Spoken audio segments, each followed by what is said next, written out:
Hello everyone, I am back with another review and today I'm going to be discussing Dreamhunter by Elizabeth Knox. This is book one of the Dreamhunter duet, and in this book we follow Laura, who is the daughter of, I'm not too sure how to pronounce it, I think it's Tsiga?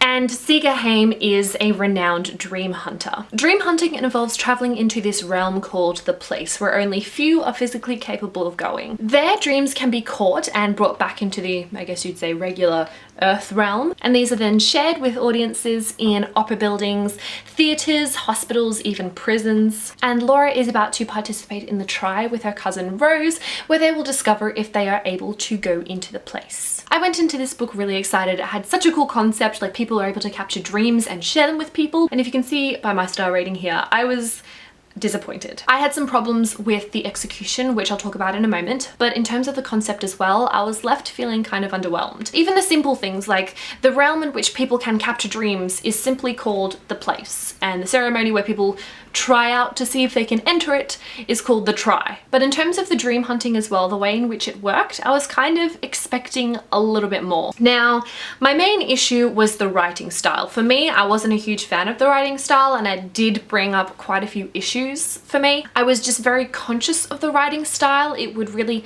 bring me out of the story and prevent me from getting truly absorbed into the world. Towards the beginning of the book, there were quite a few lengthy info dumps, and so this did slow down the pacing quite a bit. Now, normally I don't usually have a huge issue with info dumps, but the actual focus of the information being provided just didn't make a lot of sense to me. There were certain aspects of the world that I think were a lot more interesting and held greater importance that could have been emphasized in these explanations. For example, there is a lot of information about people's backgrounds and I guess kind of the history behind dream hunting, like who discovered it and how dream hunting became like a profession and things like that. But I didn't think there was enough information about how dream hunting actually worked. There's a little bit, but not quite enough, and you don't actually find out about it until after halfway through the book. I also found that the writing was a little bit confusing at some points. Sometimes things are kind of explained in a more roundabout way than necessary. It could have been put across much more simply, but because it's done in this roundabout way, I was just left kind of confused about what was actually happening sometimes. In terms of description, I think again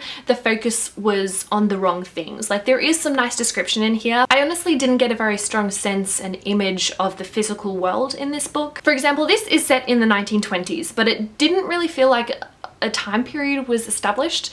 Every 50 or so pages something small would pop up and I'd be like, oh yeah, this is set in the past. But there wasn't enough describing the physical world and our characters' surroundings to really cement it in a particular time period. I also had a bit of a problem with the dialogue. It felt really unrealistic. The way in which the characters communicated with each other, and especially with strangers, did not really reflect a natural or believable conversation. Now, in terms of the characters, I found that they were quite underdeveloped, especially the main character. Laura was a really flat character. She didn't have much personality at all. And honestly, because of this, I just didn't really care what happened to her. Whilst Rose and her parents, Grace and Chorley, were also quite underdeveloped. They had a little more substance than Laura did, but at the same time, I found those characters quite frustrating. Rose, for example, she's probably the one with the most substance out of all of them, but she was a very unlikable character. I didn't like how she kind of treated Laura sometimes, and the way that she talked to people could be quite off-putting. And then Grace and Chorley, they were fine for the most part, but I found them making some really childish decisions that I didn't particularly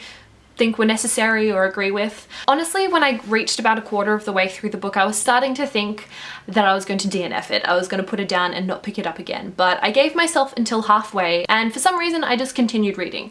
I'm not sure why. I think there was one mystery that I was kind of curious enough to continue reading for, but yeah, I was kind of disappointed with this book, and I don't think I'm going to be picking up the second book. I've heard that Dreamquake is better, but I just don't have any desire to continue on, unfortunately. So that is my review of Dreamhunter by Elizabeth Knox. A real shame. I was so excited about this one, but it wasn't my cup of tea. Anyway, that's all that I have for this video. I hope you enjoyed the review. If you have read the book, I'd be really curious to hear your thoughts on it, because I've heard some really mixed things about it. Some people agree with me, some people really love the book, so I'd be curious to know what you ended up thinking of it. But that's all that I have for now, so until next time, bye!